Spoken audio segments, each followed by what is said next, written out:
When the lights went out on Willow Street, everything felt wrong in a way I still struggle to explain at first. It was just a sudden blackout, one sharp flicker, and then darkness swallowing every house on the block, but the silence that followed was too complete, too heavy. As if the entire street was holding its breath. I stepped outside thinking maybe a transformer had blown, but the air felt colder than it should, and every window around me looked like a dead, hollow eye staring back. That's when I noticed the faint glow at the end of the street, just one house, the old Miller place, the one no one had lived in for years, its upstairs window softly pulsing. Like someone was walking back and forth with a lantern. I should have gone back inside, locked the door, waited for the power company, but something in that flicker felt like it was calling me, pulling me closer with every passing second. And the strangest part, the deeper the darkness around me grew. The louder the street seemed to whisper, as if the blackout hadn't just killed the lights. It had awakened something that had been waiting for the perfect moment to be noticed. The storm rolled over Willow Street like a living creature, stretching its shadowy fingers across the houses until the entire block was swallowed by darkness. Eliza Hart had been sitting beside her window, watching the trees bend under the weight of the wind, when every light in her home flickered once, twice, and then vanished. For a moment she didn't move. The sudden silence of dead appliances and the lack of humming electricity made the whole house feel strangely hollow. As if something essential had been sucked out of the air, she reached for her phone. But the signal was already gone. Outside, she could barely see the outline of the neighboring houses, except for the occasional flash of lightning that illuminated the street like a camera shutter. That was when she noticed something unsettling.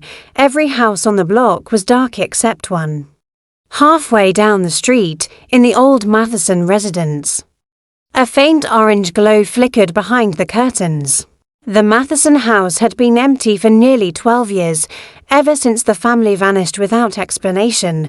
People in town still whispered about it, claiming the place was cursed or haunted, or that it held secrets too heavy for ordinary families to bear. Yet now, in the middle of a blackout, it glowed as though someone or something was walking through its rooms with a lantern.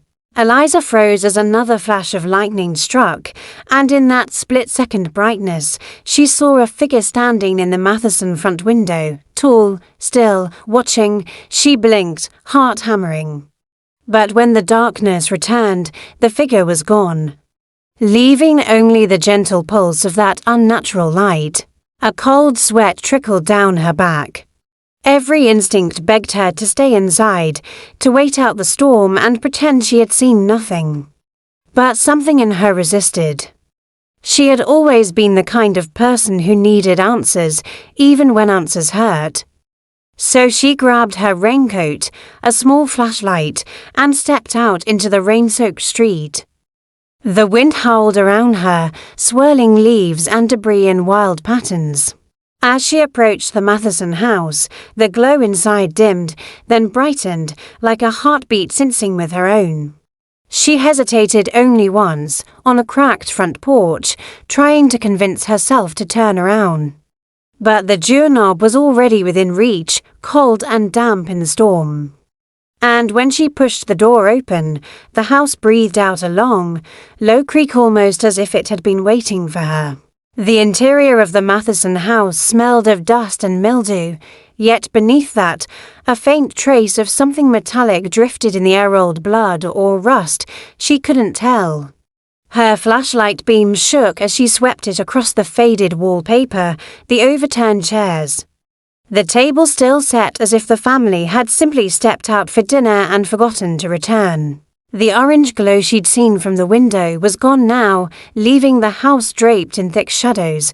Eliza moved cautiously, every floorboard groaning under her weight like the skeletal remains of a creature long dead.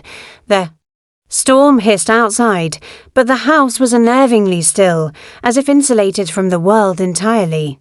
As she walked deeper into the living room, she noticed strange markings carved into the walls, symbols she didn't recognize, spiraling into one another like a language lost to time. Some were shallow scratches, others had gouged so deeply that splinters curled outward like tiny claws. She knelt to look closer and realized that the carvings followed a pattern, circling the room like a boundary or a warning. Her chest tightened with unease. People carved symbols for protection or to trap something in place. Before she could fully process the thought, a soft thump echoed from upstairs. She froze. Another thump, heavier this time, shook dust from the railing. Someone was walking around the second floor. Her throat went dry as she reached the staircase. The handrail felt rough beneath her fingers, worn by years of neglect. With each step she climbed, the air grew colder, as though she were rising into a place untouched by warmth or human presence. At the top of the stairs, the hallway stretched into darkness. Her flashlight flickered before stabilizing again. She noticed the doors, each one slightly open, as though waiting for someone to choose. A faint whisper drifted from the last room on the right, indistinct, but unmistakably human. She stepped toward it, heart drumming in her ears. The whisper grew clearer, forming fragments of words she couldn't fully understand, but the tone was pleading. Desperate, when she pushed the door open, the temperature dropped sharply, and her breath fogged the air. The room was empty, but the whisper didn't stop. It grew louder, circling her, tugging at her senses, and then, without warning, a sudden burst of orange light flared behind her. She spun around just in time to see a shadow slip past the doorway, fast, deliberate, and impossibly thin. She stumbled backward, slamming into the wall. The house wasn't abandoned. It was occupied by something that remembered every person who had ever crossed its threshold, and it was now studying her with patient, hungry interest. Eliza ran back downstairs, her breath uneven, the whisper still echoing in her ears like a fading warning. She burst out onto the porch, gulping the stormy air as though she had surfaced from deep underwater. But something outside was wrong. Terribly wrong.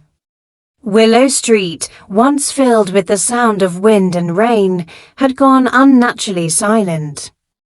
The storm still raged. She could see the trees whipping violently, but there was no sound at all. No rain hitting the pavement. No thunder. No wind. Silence held the entire neighborhood like a clenched fist. Her stomach tightened as she stepped onto the sidewalk. The silence pressed against her skull, dulling her senses. Even her own footsteps made no sound. She waved her hands in front of her face, clapped loudly, stomped the ground. Nothing. The world around her had lost its voice. Then she saw them. Across the street, silhouettes stood in front of every house, tall, motionless figures, shaped like people, but still to be alive. They were positioned in long, perfect rows as if waiting for a command. Lightning flashed silently, illuminating their featureless faces. Eliza's flashlight dimmed again, flickering weakly as if reacting to the presence of these things. She backed away slowly, trying not to draw their attention, though she didn't know if they could see or hear her. The figures tilted their heads toward her in unison. Her chest seized. That synchronized movement felt rehearsed, intentional. She bolted toward her house, pushing through the invisible heaviness in the air. But halfway up her driveway, she stopped dead. Her house, her safe, familiar home was lit from the inside. Warm yellow light glowed through the windows. But she had left it completely dark when she left. Someone was inside. A chill crept up her spine. The street behind her rattled with movement. The figures were no longer standing still, they were walking, their soundless steps closing in from every direction. Eliza sprinted to her front door, nearly slipping on the wet porch. She grabbed the handle and froze. The door was already unlocked. She hadn't left it that way. Her pulse pounded as she pushed it open. Inside, the house was warm, calm, almost welcoming. But on the living room floor, illuminated by the soft glow of the lamps, muddy footprints trailed across the carpet, fresh, heavy, leading deeper inside. And they were not human-sized. They were far too long, with too many toes, each print angled as though its maker walked with an unnatural gait. Eliza stepped back in horror, but before she could react further, the light snapped off, plunging the house into darkness again. A voice whispered inches behind her ear, soft, trembling, and unmistakably that of a child. "You shouldn't have opened the door." Eliza spun around, but the room was pitch black. She raised her flashlight, but it sputtered weakly, barely illuminating more than a few feet around her. The child's voice spoke again, this time from across the room. "It followed you." Her breath caught. "What followed me?" she whispered. Another flash of lightning lit the windows, revealing a second shadow rising behind the sofa tool, thin, its limbs bending at unnatural angles. The flash ended, and darkness swallowed it again. Eliza backed away until her shoulders touched the wall.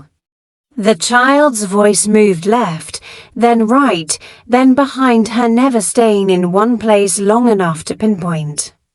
"It waits in silence," the voice said softly. "It hates the noise." A horrifying realization hit her. When the street went silent, it wasn't a glitch of nature. It was deliberate. The creature had created silence so it could move freely, unseen and unheard. The figures outside the rows of watchers were not people. They were echoes, imprints left by those who had vanished on Willow Street over the years. Victims of the same presence now stalking her through the dark. Eliza forced herself toward the kitchen, hoping to find something, anything to defend herself. Her hands fumbled through drawers, finding only cold metal utensils and a dull knife. She gripped it tightly anyway. As she turned, the silence cracked just slightly into a faint, rhythmic clicking, like claws tapping across hardwood floors. The sound grew louder, closer. Her heart pounded so fiercely she thought the creature might sense it. The clicking stopped right behind her.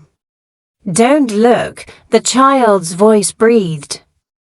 Eliza did the opposite. She turned.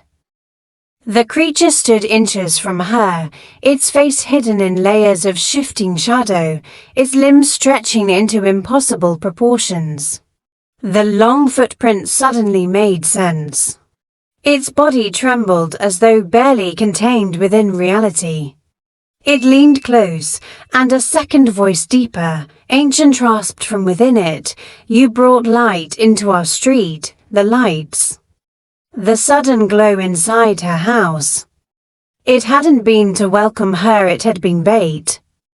A way to draw her back and trap her where silence could fall again. The creature reached toward her, its fingers stretching into long, black tendrils. Eliza swung the knife wildly, slicing only air. The creature recoiled briefly, not out of pain but surprise. The lights flickered overhead, trying to turn on. Something challenged the creature's domination of the darkness. From outside, thunder suddenly roared back to life, loud and violent, shattering the silence like glass. The creature screamed, a hollow, piercing sound that shook the floors. It hated the noise. Eliza lunged for the front door as the storm sound exploded in full force, rain drumming, wind howling, thunder crashing. The creature shrieked behind her, dissolving into a smear of shadows retreating from the sound. She stumbled onto the porch and collapsed in the rain. Willow Street was alive again, lights flickering on across the houses. The watchers were gone. The silence had lifted. But as Eliza crawled away, shaking and soaked, she heard one final whisper carried on the wind, soft enough that she might have imagined it. When the lights go out again, we'll be waiting. The house on Willow Street falls into an uneasy silence as the final echoes of the night fade away. The storm has stopped, but its memory hangs in the air like a cold breath against the back of the neck. The hallway is still dim, the light bulbs flickering weakly as if deciding whether they should come back to life or hide forever. I take one slow step after another, listening closely, trying to convince myself that everything is finally over. But in old houses like this haunted by stories of those who left and those who never did, peace never comes easily. I reach the living room, and for a moment it looks almost normal again. The furniture sits exactly where it always has, though somehow the room feels smaller, as if the walls have been listening to everything that happened tonight. The cracked window lets in a thin slice of moonlight that glows across the floorboards. I stand there staring at the quiet, trying to steady my breathing. It feels like the house is waiting, as if it wants to hear the rest of the story too. A faint creak comes from upstairs, so soft I could pretend it doesn't exist. But I've learned better. Every sound has meaning. Every shadow carries a warning. I glance toward the staircase, half expecting something to appear at the top. Nothing does. Only darkness. But that darkness is enough to remind me, not everything that touched this place tonight has completely left. I step outside onto the porch, letting the cold night air wrap around me. Willow Street looks calm now, its long stretch of houses glowing softly under the street lamps, like a place untouched by fear. Anyone driving by would never believe what happened here, what hid behind the walls, what moved when the lights went out, what whispered beneath the storm. But I know. And now, so do you. There's one thing tonight has taught me. The truth of a place isn't always in what you see. Sometimes it's in what hides when darkness takes over. And the house on Willow Street, it still has secrets. Maybe this was just one of them. Thank you for staying with me through this story. If you want more mysteries, more chilling nights, and more unexplained moments just like this one, make sure you like the video, subscribe to the channel, and turn on the notifications so you never miss the next story. I'll be back soon with another night, another secret, and another place where the lights don't always stay on. Until then, stay alert, stay curious, and stay away from the dark.